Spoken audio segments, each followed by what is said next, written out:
একা একা পথে আর চুমকি চলে না, চাবুক নেই তার হাতে।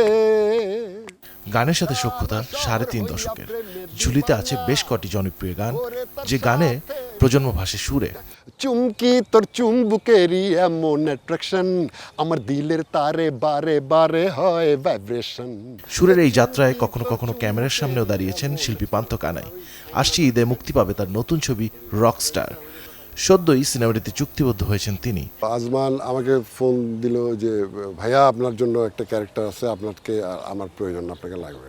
আমি বললাম যে কী ধরনের ইয়ে হবে, বলে কি আপনি আসেন আমার সাথে দেখা করে।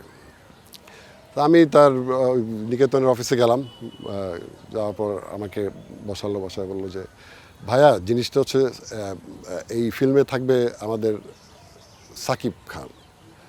আমি তো শুই না, মানে লাভ দিছি। 27 বছর ধরে স্ট্রাগল করে মানে একই পজিশন ধরে রাখছে বাংলাদেশে, এরকম একজন নায়ক বাংলাদেশে একজনই আমার মতে। ওনার সাথে কে না কাজ করতে চায়। আসলে এই গল্পটা একজন মিউজিশিয়ানকে নিয়ে, একটা রকস্টারকে নিয়ে।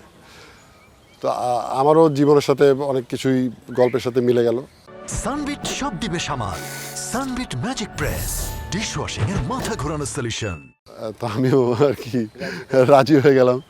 শুধু অভিনয়ই নয়, আজমান রুশোর পরিচালিত রকস্টার ছবির একটি গানেও কণ্ঠ দিয়েছেন পান্থ কানাই। আড্ডায় শোনালেন সে গানের গল্প। গানটা হচ্ছে মানে একটা বিশেষ পরিবেশে গাওয়া, যেখানে মানে আমি বলছি না কোথায় গাবো বা কি গানটা সিকোয়েন্সটা, কারণ এটা একটা মানে এটা না বলাটাই এখন ভালো হবে, এটা দর্শকরা নিজেরাই দেখবে। এমন একটা জায়গায় গানটা গাওয়া যেখানে আসলে কোনো যন্ত্রপাতি থাকে না, মানে আছে না যে থালা বাটি এসব বাজিয়ে গানটা গাওয়া। গানটা একটা আরবান বাঙালি সং। আলাপচারিতায় শিল্পী বলেন, এখন শুধু গান নয়, অভিনয়টাও করে যেতে চান তিনি। গল্প আর চরিত্র পছন্দ হলেই দাঁড়াবেন ক্যামেরার সামনে। আমি তো খুব আশাবাদী, আমি অনেক এক্সাইটেড।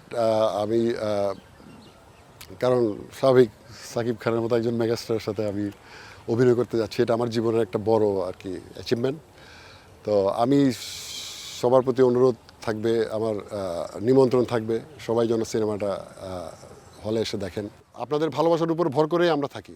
সো ভালোবেসে যান, আমরা কাজ করে যাচ্ছি, ভালো লাগুক খারাপ লাগুক আপনাদের জন্যই কাজ করছি, আপনারা সেটা গ্রহণ করুন। নতুন ছবিতে নিজের চরিত্র নিয়ে বেশ আশাবাদী পান্থ কানাই। বললেন, সিনেমা মুক্তি পেলে দর্শক তাকে নতুন করে আবিষ্কার করবে। রুম্মান আব্দুল্লাহ, চ্যানেল 24, ঢাকা। প্ল্যাটফর্মে যাবে তখন ওই গানগুলোর ভ্যালু